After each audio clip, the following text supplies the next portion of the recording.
તો પશ્ચિમ બંગાળમાં ભારતીય જનતા પાર્ટીની ભવ્ય જીત થઈ છે, જેની ઉજવણી કરવામાં આવી રહી છે। ધારાસભ્ય કાંતિભાઈ અમૃતિયાએ જીતની ખુશી વ્યક્ત કરી છે। કહ્યું, ભાજપની કામ કરવાની અલગ સિસ્ટમ છે અને ભવ્ય સફળતા મળી છે। બંગાળને ગુજરાત જેવું મોડેલ બનાવવાનું સપનું હવે સાકાર થશે। વિકાસની રાજનીતિના કારણે જ ભાજપને મોટી સિદ્ધિ મળી છે। ગુજરાત મોડેલની જેમ બંગાળમાં પણ હવે વિકાસ થશે।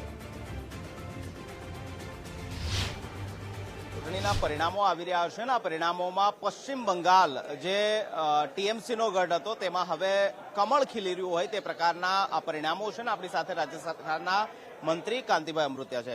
કાંતિભાઈ, બંગાળમાં જે સ્વપ્ન હતું એ સાકાર થઈ રહ્યું છે। આ દેશના વડાપ્રધાન મુરબી નરેન્દ્રભાઈ અમિતભાઈ જે એની કામ કરવાની સિસ્ટમ છે, નિષ્ઠા છે। અમે વર્ષો પહેલા જોતા કે રાજીવ ગાંધી બોલ્યો તો કે રૂપિયો મોકલું 19 પૈસા પૂછે, તો ડાયરેક્ટ પ્રજાના પૈસાનો દુરુપયોગ ન થાય એ સરકાર છે। અને ગુજરાત સરકાર 95થી જે મોડલ છે, કામ કરવાની સિસ્ટમ છે, ઘણા બધા જોઈ છીએ આપણે। અહીંની પેટા ચૂંટણીની વાત કરી તો એ જોઈ છીએ। ચૂંટણી પહેલાં ઘણા બધા હું કહેતો ચૂંટણીમાં, હું મારી સભામાં, કે ફુગામાં હવા ન રહીએ, ફુગામાં હવા। એટલે જે કામ કરવાની સિસ્ટમ ભારતીય જનતા પાર્ટીના કાર્યકર્તાની સિસ્ટમ એવી છે કે ચૂંટણા પછી નોર્મલ રહીને કામ કરવું, એના આધારે રિઝલ્ટ આવતું હોય અને નિષ્ઠાથી કામ કરવાનું। બંગાળમાં ટીએમસીનો સફાયો થઈ ગયો। બંગાળમાં આ દેશના વડાપ્રધાન મુરબી નરેન્દ્રભાઈ બંગાળને ગુજરાત ઘોડે મોડેલ બનાવવાનો જે સપનું છે એ સાકાર થશે। શું મુદ્દો તમને લાગ્યો બંગાળની અંદર આ પ્રકારની જ્વલંત સફળતા વિજેતા થવા માટે ભાજપ?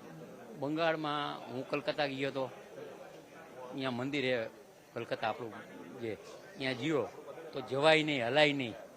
આપણે બીજા સ્ટેટમાં તમે આપણા જે ધર્મસ્થળ હોય તો એનું ડેવલપમેન્ટ કેટલું, એટલે એ બંગાળવાળા આવતા તો હોય ને, જોતા તો હોય ને।